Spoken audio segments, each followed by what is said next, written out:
नमस्कार, जनता टीवी देख रहे हैं आप। आपके साथ मैं हूं खुशबू पांडे। बुलेटिन की शुरुआत करेंगे बड़ी और अहम जानकारी के साथ करेंगे। बड़ी खबर आ रही है, उससे आपको रूबरू कराएंगे। तेज बारिश के साथ ओलावृष्टि हुई है। पश्चिमी विक्षोभ के चलते मौसम में बदलाव हुआ है। कई हिस्सों में बारिश और ओलावृष्टि हुई है। ओलावृष्टि से किसानों की चिंता पूरी तरह से अब बढ़ती हुई। ओलावृष्टि से फसल नुकसान की आशंका है। महेंद्रगढ़ और रेवाड़ी में ओले गिरे हैं। ये महत्वपूर्ण जानकारी आप तक पहुंचा रहे हैं। प्रदेश के कई शहरों में ओलावृष्टि हुई है और महेंद्रगढ़ और रेवाड़ी में ओले गिरे हैं। तेज बारिश के साथ ओलावृष्टि हुई, जिससे फसलों को भारी नुकसान भी पहुंचने की बड़ी आशंका है।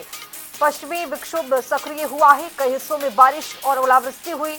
ओलावृष्टि से किसानों की जो चिंता है वो यहाँ पर अब बढ़ती हुई, चूंकि फसल पक करके तैयार है। इसी बीच में ओलावृष्टि जिस तरह से देखने को मिली है, और ये तस्वीरें आपके सामने, जो लोग हैं किस तरह से ओले को दिखा रहे हैं। और ऐसे में जो किसान के फसल पककर तैयार हुए हैं, अब ऐसे में जो फसल है वो अब बर्बाद होता हुआ, तो जाहिर तौर पर किसानों की चिंता यहाँ पर बढ़ेगी। कई हिस्सों में बारिश भी हुई, साथ साथ ओलावृष्टि भी देखने को मिला है। तेज बरसात के साथ ओलावृष्टि हुई है और किसानों की चिंता अब यहाँ पर बढ़ती हुई, चूंकि मंडी में जो फसल देखी जा रही हैं, पहुंच रही हैं, उनके लिए भी बहुत नुकसान है। लेकिन खेतों में जिस तरह से फसल पक करके तैयार है, उसके लिए भी अब चिंता का विषय है किसानों के लिए। सुरेंद्र गौड़ इसी खबर पर ज्यादा जानकारी के साथ हमारे सहयोगी जुड़ रहे हैं। सुरेंद्र, अब जिस तरह से ओलावृष्टि हुई है और बारिश भी हुई है, जाहिर तौर पर किसानों के लिए बहुत चिंता का विषय है। जी बिल्कुल, इस पे दो राय नहीं कि कुछ दिनों से लगातार मौसम बिगड़ रहा है, तो ऐसे में किसानों के चेहरे पर चिंता की लकीरें जरूर उभर रही है। अगर बात कर ले तो पिछले कई दिनों से मौसम खराब है। ऐसे में लगातार किसानों को भारी परेशानियों का सामना करना पड़ रहा है। अगर बात करें रेवाड़ी को, तो रेवाड़ी में सरसों की कटाई है। कटाई के बाद जो मंडी में लाया गया है, वहां बरसात के कारण भी किसानों को भारी नुकसान हुआ है, क्योंकि बरसात में ज्यादातर अधिकतर किसानों की जो फसल है वो पानी में भीग गई है। इसके साथ साथ अगर आप बात करें तो बावल उपमंडल के अधिकतर गांवों में जो है लगातार ओलावृष्टि देखी जा रही है, जिससे गेहूं की फसल में काफी नुकसान होने की संभावना व्यक्त की जा रही है।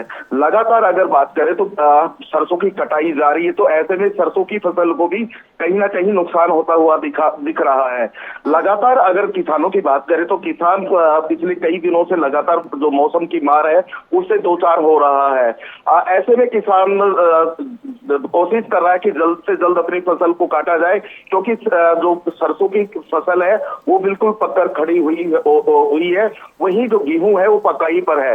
तो ऐसे में कहीं ना कहीं किसानों को भारी कठिनाइयों का सामना करना पड़ रहा है और किसान काफी चिंता में देखे जा सकते हैं। जी बिल्कुल सुरेंद्र गौड़, सवाल अपने आप में ये कि जैसे मंडी में अभी फसलें पहुंच रही हैं, मंडी में भी अव्यवस्था होने की वजह से कई बार फसलें भीग जाती हैं। अब इसको लेकर जो तैयारियां मंडी में हैं वो किस तरह से की गई हैं, क्या जानकारी आपके तक? जो जिस तरह से बरसात आई थी, तो उस बरसात से भी शायद प्रशासन ने कोई सबक नहीं सीखा है। क्योंकि उस पिछली जो बारिश हुई थी उसमें अधिकतर जो बाहर जो मंडी से बाहर जो फसल पड़ी हुई थी वो पानी में भीग गई थी या वो पानी में बह गई थी।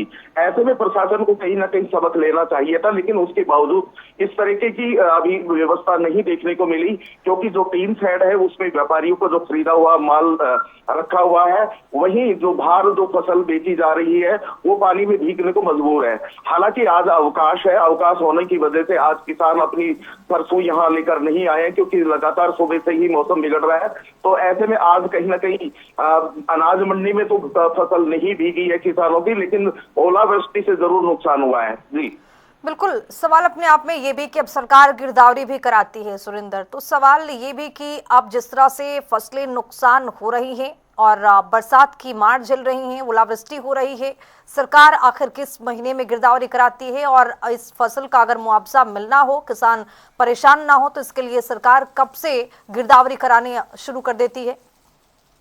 जी, अगर बात करें तो पिछले दिनों जो बारिश हुई थी उसमें अनाज मंडी में जिस तरीके से सरसों किसानों की भीगी थी, तो अधिकारियों ने कहीं न कहीं माना था कि 10% जो 10% सरसों भीगी है। तो ऐसे में जो किसान यूनियन है वो लगातार अब सरकार से मांग कर रही है। अब जिन किसानों की जो सरसों इस पानी में बह गई या भीग गई उनको मुआवजा दिया जाए। सरकार तक उनकी मांग पहुंचाई जा रही है और अधिकारी कह रहे हैं कि जल्दी ही सरकार से उनकी मांगों को रखा जाएगा और सरकार इस पर क्या विचार करती है आने वाले समय में ही पता लग पाएगा। मौसम विभाग विज्ञान केंद्र की ओर से कब तक की आपके लिए बारिश की आशंका जताई गई है, क्या इसको लेकर जानकारी मिल रही है? अगर बात करें तो लगातार मौसम विभाग की अलर्ट यहाँ जारी है। बीते दिन भी अगर बात करें तो 3 बजे का अलर्ट था और यहाँ बारिश भी देखने को मिली थी। बीते दिन सरसों की खरीद भी हो रही थी, लेकिन जिस तरीके से जिस तरीके से मौसम का जो अलर्ट है उसको देखते हुए कहीं ना कहीं तैयारियां इसके लिए नहीं पूरी हो रही थी। अगर व्यापारियों की बात करें तो उनके पास तिरपाल तक नहीं है। तो ऐसे में कहीं नहीं, एक तो मौसम की मार किसानों के पर पड़ रही है, साथ में अगर बात करें तो प्रशासन की जो नाकामी है उसकी भी मार लगातार किसानों पर पड़ती हुई नजर आ रही है। जी चलिए, बहुत शुक्रिया सुरेंद्र गौड़ तमाम जानकारी के साथ जुड़ने के लिए। तो तेज बारिश के साथ ओलावृष्टि हुई है जिससे किसानों की चिंता यहाँ पर थोड़ी और बढ़ती हुई, चूंकि फसल जो है वो पककर तैयार हो गया है, मंडियों तक पहुंच रहा है, लेकिन इसी बीच में अगर ओलावृष्टि होती है तो फसलों के लिए बहुत नुकसान है।